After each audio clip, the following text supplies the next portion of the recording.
Comparing the concept of a person in nursing theories. The concept of a person, or a human being, is fundamental in all reliable theories of nursing. In Gene Watson's theory of caring, a person plays a highly essential role, as addressing their needs is defined as a core of patient-oriented and responsible nursing.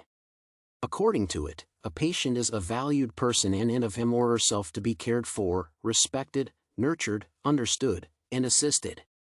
From a philosophical perspective, a person is a fully functional, integrated self who should be regarded as a solid creation rather than the sum of his parts. At the same time, Watson's theory differs from others by its focus on a human being's spiritual dimension instead of the emphasis on their physical health. In it, a patient has three dimensions: mind, body, and soul, and the latter is more valuable for efficient healthcare delivery and positive outcomes. A person's wholeness deserves assistance, respect, and care, and the soul is perceived as the highest sense of self, similar to the concept of self-actualization in psychology. In the environmental theory of Florence Nightingale, who may be regarded as the first nursing theorist and the founder of the modern nursing profession, the concept of a human being exists. However, it is not defined specifically.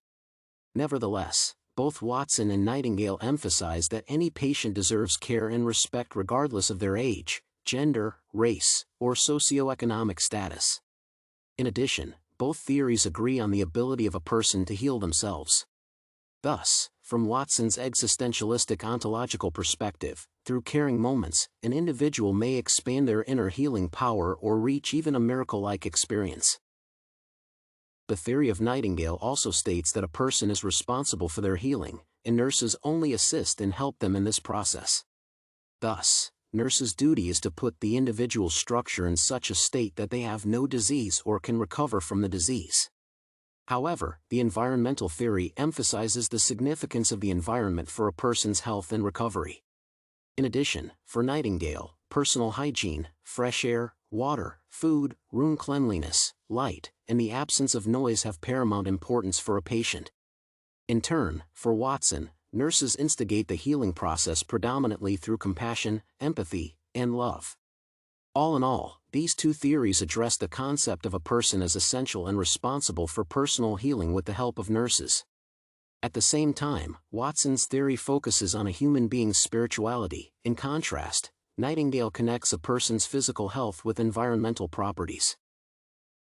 Regardless of substantial differences in authors' understanding of the same concept, their theories complement each other and create an in-depth perception of this concept necessary for modern, competent nurses. For instance, if a person defines a patient as a recipient of care whose physical health is prioritized and depends on the environment, reading Watson's theory of caring will supplement their knowledge. In other words, a reader will be aware of the significance of spirituality and nurses' love and compassion for patients' positive health results. In this case, getting acquainted with various theories that define the same concept from various and even opposite perspectives contributes to the development of quality patient-oriented healthcare delivery.